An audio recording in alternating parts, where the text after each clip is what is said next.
Assalamualaikum warahmatullahi wabarakatuh. Perkenalkan, nama saya Yetika Fauzia, mahasiswa jurusan Gizi Universitas Halu Oleo dengan NIM J1B1 20081. Di sini saya membuat video untuk memenuhi mata kuliah Gizi Kesehatan Masyarakat Pesisir dan Kepulauan, di mana saya mengangkat tema tentang gizi masyarakat pesisir seperti stunting. Rendahnya status kesehatan masyarakat akan memunculkan serangkaian dampak yang berhubungan dengan sumber daya manusia, di mana generasi yang tidak tercukupi kebutuhan gizinya akan mengalami kondisi fisik dan psikis yang kurang. Di mana daerah pesisir merupakan salah satu daerah yang memiliki masalah khususnya di bidang kesehatan masyarakat. Pada umumnya, bahan makanan keluarga nelayan berasal dari hasil perikanan dan pertanian setempat, termasuk bahan makanan yang akan kaya iodium seperti ikan dan sayuran. Sebagian besar makanan pokok keluarga nelayan berupa beras, singkong, dan pisang, sedangkan makanan yang difungsikan sebagai lauk pada umumnya berupa ikan segar, udang, kerang, cumi-cumi, kepiting, ikan asin, sayur-sayuran, dan lain-lain. Sebagian masyarakat pesisir juga selalu menggunakan garam beriodium, di mana dalam pengolahan makanan yang tujuannya untuk menambah cita rasa. Namun, makanan yang mengandung iodium tidak berpengaruh nyata terhadap berkurangnya kejadian gaki.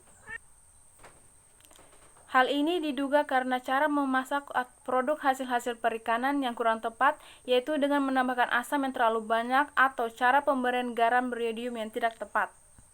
Pada masyarakat pesisir, akar permasalahan dari permasalahan gizi adalah kemiskinan, rendahnya pendidikan dan pengetahuan, serta ketersediaan pangan yang memadai. Di mana penyebab utama dari permasalahan ini dikarenakan konsumsi zat gizi yang tidak adekuat, serta adanya penyakit infeksi akibat sanitasi lingkungan yang buruk.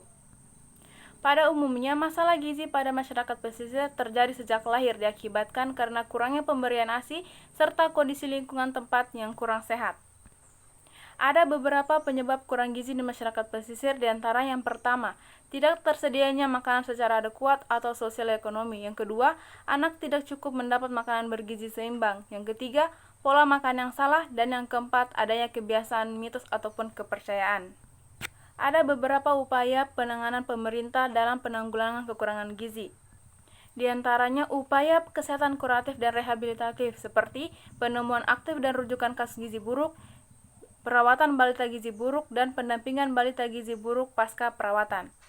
Ada pula kesehatan promotif dan preventif seperti yang pertama, pendidikan penyuluhan gizi melalui promosi kadar gizi. Yang kedua, revitalisasi posyandu. Yang ketiga, pemberian suplementasi gizi, pemberian MPA ASI bagi ibu menyusui.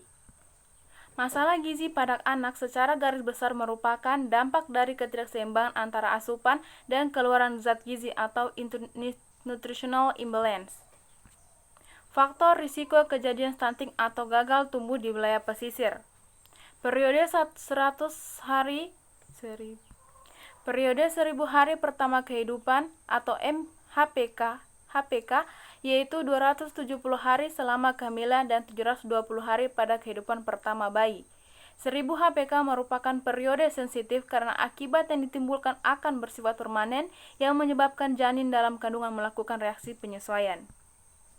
Hasil reaksi penyesuaian akibat kekurangan gizi akan terlihat pada usia dewasa, di mana bentuk tubuh yang pendek, rendahnya kemampuan kognitif atau kecerdasan. Stunting merupakan gambaran keadaan gizi kurang yang berlangsung sangat lama. Stunting sudah dimulai sejak sebelum kelahiran yang diakibatkan ibu hamil yang mengalami gizi buruk, pola makan, dan kualitas makanan yang buruk dan sering mengalami sakit. Keadaan geografis di daerah pesisir memiliki perbedaan dengan daerah daratan dan pegunungan, di mana ketersediaan pangan terhadap yang berbeda berpengaruh terhadap konsumsi pangan sehingga asupan zat gizi akan tidak maksimal dan dapat berpengaruh terhadap status gizi masyarakat khususnya pada balita. Mungkin itu saja dari saya. Terima kasih dan wassalamualaikum warahmatullahi wabarakatuh.